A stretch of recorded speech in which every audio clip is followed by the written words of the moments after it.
বাক্য।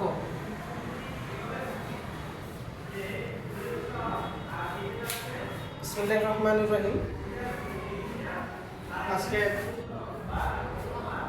আজকের ক্লাসের পাঠ্য বিষয় হচ্ছে বাক্য। বাক্য কাকে বলে, কি, কত প্রকার, সব কিছু নিয়ে একটা পূর্ণাঙ্গ ক্লাস হবে। সবাইকে দেখার আমন্ত্রণ জানাচ্ছি। বাক্য আসলে বাক্য কি? প্রথম প্রশ্নটা, 1 নম্বর প্রশ্নটা আসে, বাক্য কি? রাহাত, বাক্য কি পারো? আচ্ছা, আমরা এর আগে শব্দ বা পদ এগুলো নিয়ে আলোচনা করেছিলাম। তাহলে বাক্য হচ্ছে একাধিক পদের ফলে মানুষের মনের ভাব সম্পূর্ণরূপে যে প্রকাশিত হয় বা প্রকাশ হয় সেটাকেই মূলত কি বলে? বাক্য বলে। কি বলে? বাক্য। তাহলে আমরা লিখতে পারি, সবাই একটু দেখো, এক বা একাধিক পদ মিলে মানুষের মনের ভাব, কিসের ভাব? মনের ভাব সম্পূর্ণরূপে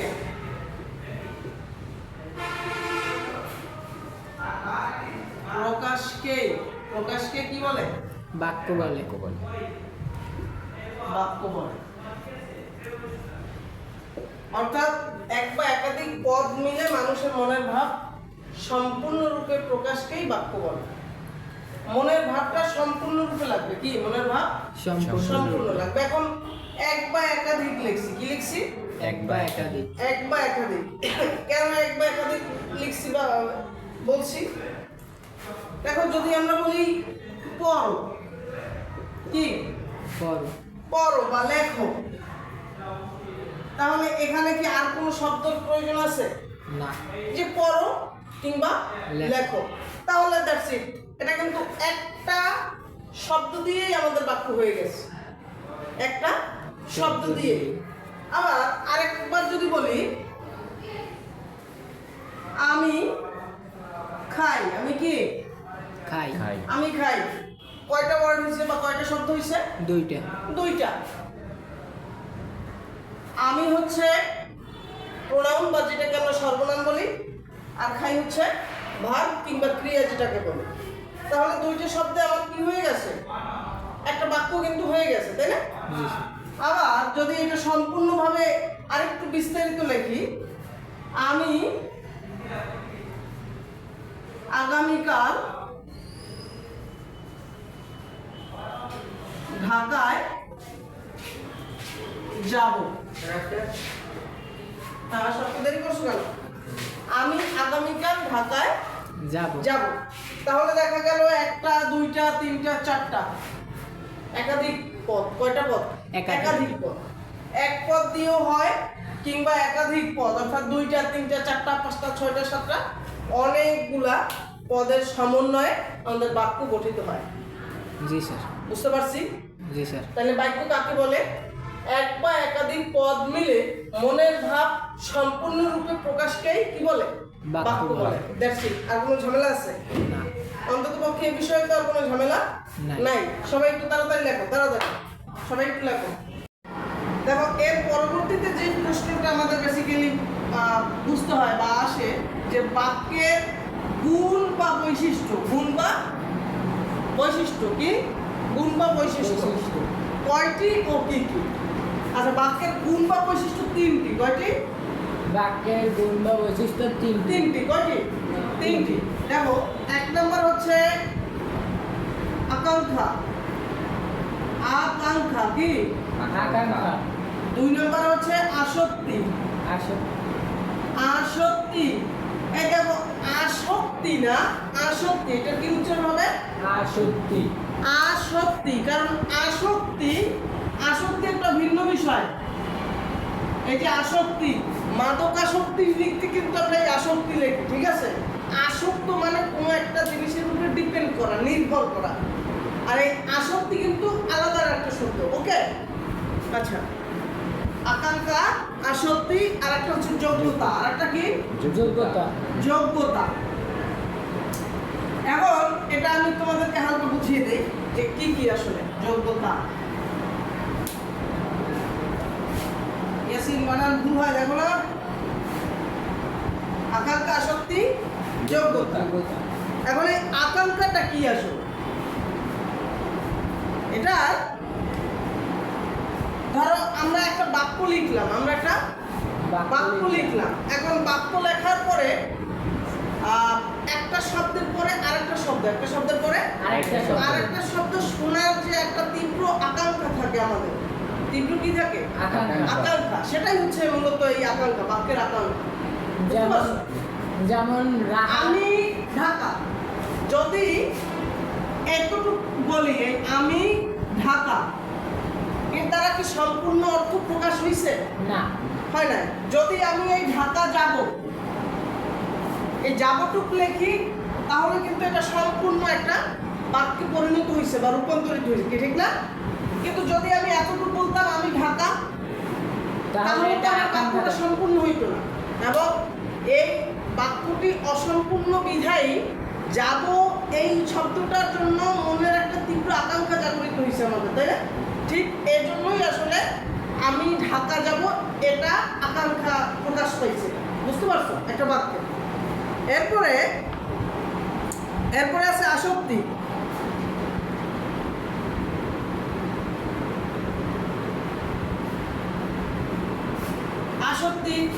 আসক্তিটা কি? একটা বাক্যকে সঠিকভাবে সাজিয়ে লেখা, সঠিকভাবে সাজিয়ে লেখা। যদি এভাবে বলি সাজিয়ে লেখা, এখন প্রশ্ন আসতে পারে স্যার লিখলেই তো হয়, আবার সাজান লাগবে কিসে, কি ঠিক না? আচ্ছা, আমাদের বাড়িতে বিশেষ করে সব থেকে একটা বড় জিনিস দেখো, যে প্রথমে বড় চাচা, তারপরে মেজ চাচা, এরপরে সেজ চাচা, এরপরে নয়া চাচা, এরপরে ছোট চাচা, যদি তারা 5 ভাই থাকে, কি এরকমের হয় না? নাকি বড়, তারপরে আবার ছোট, এরপরে আবার মেজো, এরপরে আবার ওই যে একদম 4 নাম্বার জন, এরকমের হয় না? আদতে এরকমের হয় না। এজন্য প্রত্যেকটা জিনিসেরই একটা কি লাগবে? সঠিকভাবে সাজিয়ে লেখা লাগবে, তাই না? তো বাক্যের যে সঠিকভাবে সাজিয়ে লেখার ক্রমটা থাকলে আমরা বুঝতে পারবো যে এটার আসক্তি 100%। ওকে, তাহলে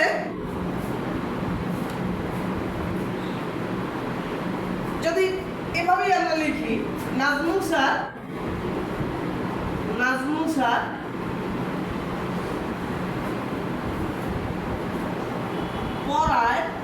পড়ান ভালো বাংলা। নাজমুল স্যার পড়ান ভালো বাংলা, এটা কি হয়? হ্যাঁ, যদি এটা এভাবে লেখাইতাম যে নাজমুল স্যার ভালো বাংলা পড়ান,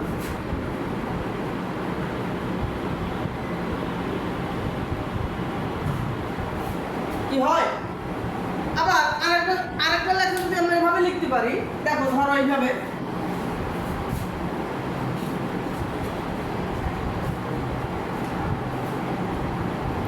মা বাজার থেকে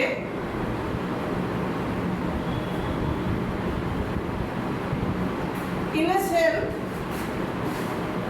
লাউ। কি হলো? মা বাজার থেকে এনেছেন লাউ। তার থেকে যদি এভাবে লিখি, মা বাজার থেকে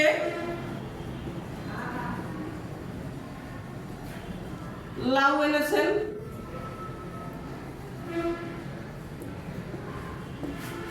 মা বাজার থেকে লাউ এনেছেন, এইটা সুন্দর লাগে নাকি মা বাজার থেকে এনেছেন লাউ, ওইটা সুন্দর লাগে? মা বাজার থেকে লাউ এনেছেন। মা বাজার থেকে লাউ এনেছেন, কি এটা আরেকটু সুন্দর শোনায় না শুনতে? তাহলে এটা হচ্ছে হৃদয়গ্রাহী, অর্থাৎ এটা আসক্তি, মানে আসক্তি হইছে, কি হইছে? আসক্তি। আচ্ছা, এরপর 3 নম্বরে যেটা আছে সেটা হচ্ছে যোগ্যতা। সেটা কি? যোগ্যতা। আচ্ছা, যদি আমরা বলি এই যে যোগ্যতার ক্ষেত্রে, জাস্ট অল্পের মধ্যে বোঝো, যদি আমরা বলি হাতি আকাশে ওড়ে, হাতি আকাশে ওড়ে। আকাশে উড়ে। এটা কি সঠিক না ব্যাঠিক? ব্যাটিক। ব্যাটিং। হ্যাঁ, কারণ ওর যোগ্যতা নাই। হাতির যোগ্যতা আছে আকাশে নাই। ওড়ার? না। হ্যাঁ, না। এই ইয়াসিন আকাশে ওড়ে, যদি এটা বলি যোগ্যতা আছে ওর আকাশে ওড়ার একলা একলা? হ্যাঁ, যদি বিমান বা কিংবা প্লেন কিংবা ফাইটার জেট ছাড়া ওর একা একা ওড়ার কোনো আছে না। প্যারাশুট ছাড়া? না। তো এটা হচ্ছে যোগ্যতা। এটা কি যোগ্যতা। যোগ্যতা? তাইলে একটা বাক্যের কয়টা গুণ থাকা লাগবে? তিনটা। তিনটা। একটা বাক্যের কয়টা গুণ থাকা লাগবে? তিনটা। তিনটা। কি কি? আকাঙ্ক্ষা, আসক্তি, আকাঙ্ক্ষা, যোগ্যতা। আসক্তি, যোগ্যতা। আকাঙ্ক্ষা, আসক্তি, আসক্তি, যোগ্যতা। যোগ্যতা। ওকে, এখন প্রশ্ন যদি এভাবে আসতে পারে, বাক্যের কয়টি বৈশিষ্ট্য বা বৈশিষ্ট্য কয়টি ও কি কি? তাহলে তিনটি। কয়টি? তিনটি। আবার যদি বাক্যের গুণ কয়টি ও কি কি সেটা আসে, তিনটি। তাহলেও তিনটি। বুঝতে পারছো? অর্থাৎ এইটাও যা, এটাও তাই। তা। কোনো সমস্যা আছে? না। আচ্ছা,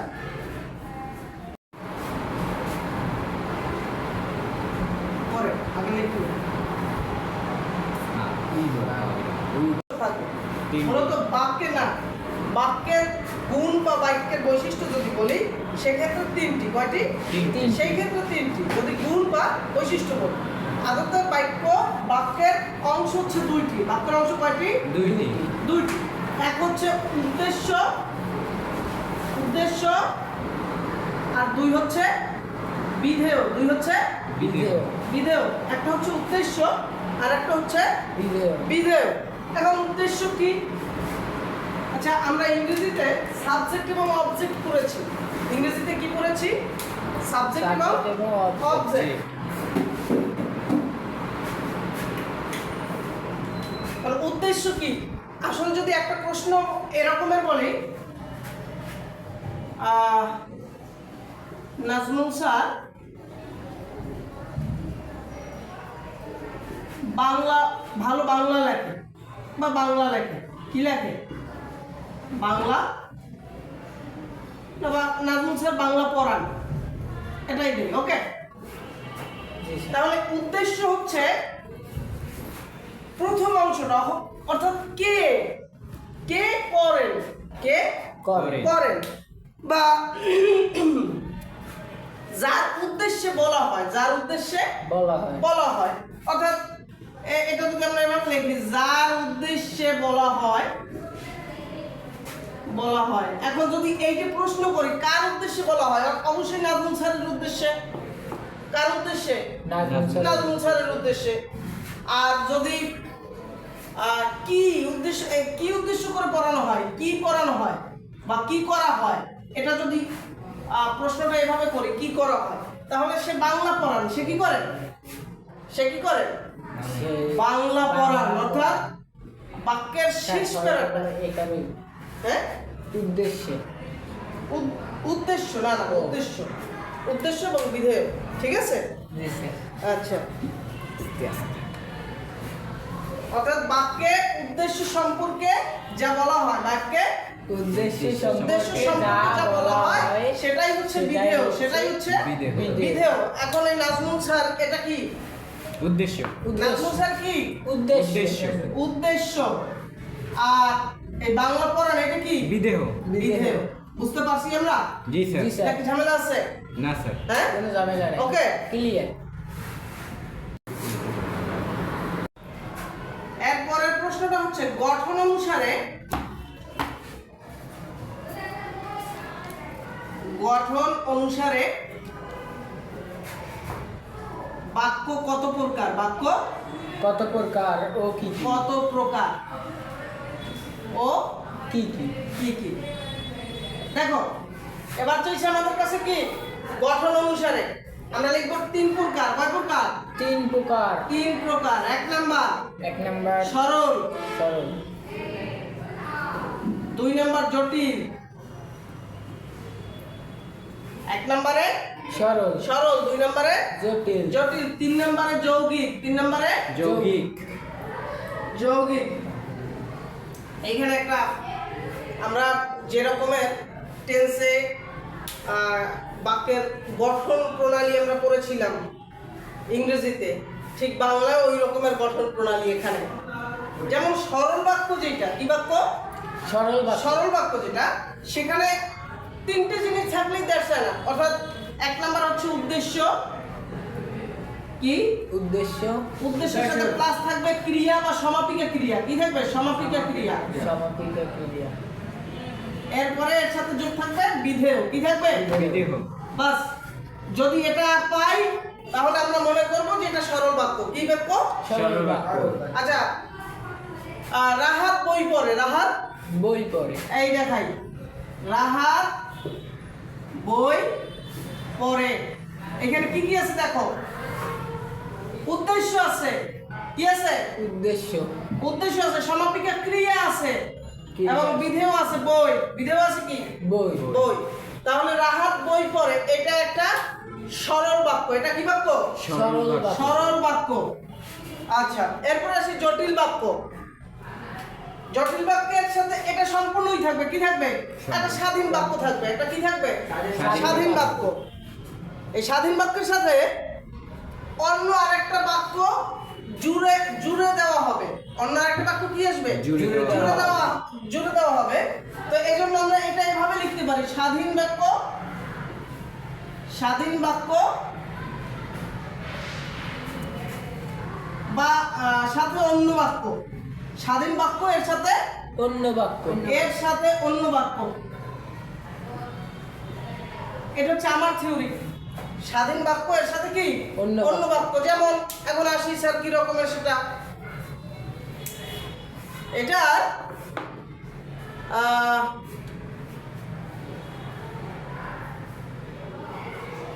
তাহলে এরকমের একটা লাইন যদি আমরা লিখি,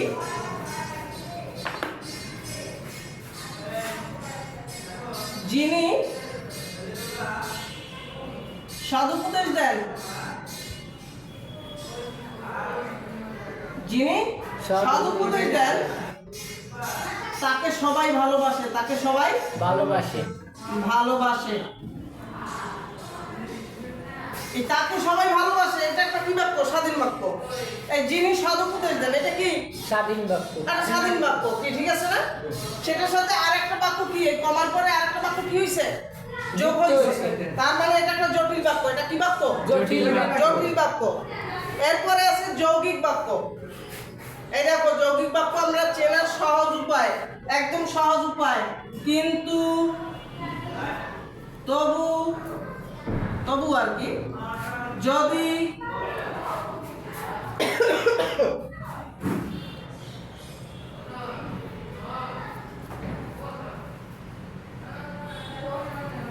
এবং এই শব্দগুলো দ্বারা কোন বাক্য গঠিত হয়, এই শব্দগুলো দ্বারা কোন বাক্য এটসেট্রা আরো আছে, আরো অনেকগুলো আছে, হ্যাঁ। এই শব্দগুলো দ্বারা যদি কোনো একটা বাক্য গঠিত হয় তাহলে সেটা যৌগিক বাক্য, তাহলে সেটা যৌগিক বাক্য। যেমন এটা বলতে পারি, ধরো যে কোনো মেয়েটি মেধাবী, মেধাবী কিন্তু গরিব, মেয়েটি মেধাবী কিন্তু কি গরিব, গরিব। তার মানে এই যে কিন্তু আমরা কিন্তু পাইছি, হ্যাঁ।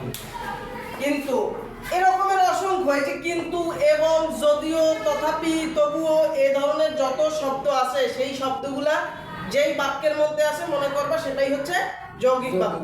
ক্লিয়ার? তাহলে আমরা সরল, জটিল, যৌগিক এগুলো বুঝতে পারছি, জি স্যার। হ্যাঁ। এখন যদি প্রশ্ন আসে, আমাদের যদি টিক চিহ্নে প্রশ্ন আসে যে গঠন অনুসারে বাক্য কত প্রকার, তাইলে আমরা কত প্রকার বলবো?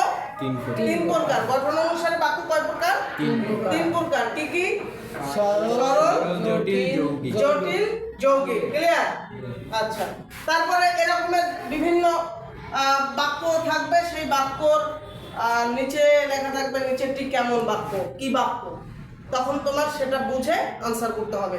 যদি এইভাবে আসে মেয়েটি মেধাবী কিন্তু গরিব, বাক্যটি কোন ধরনের বাক্য, উক্ত বাক্যটি কোন ধরনের, তাহলে আমরা কি যৌগিক দেখাবো, কি দেখাবো?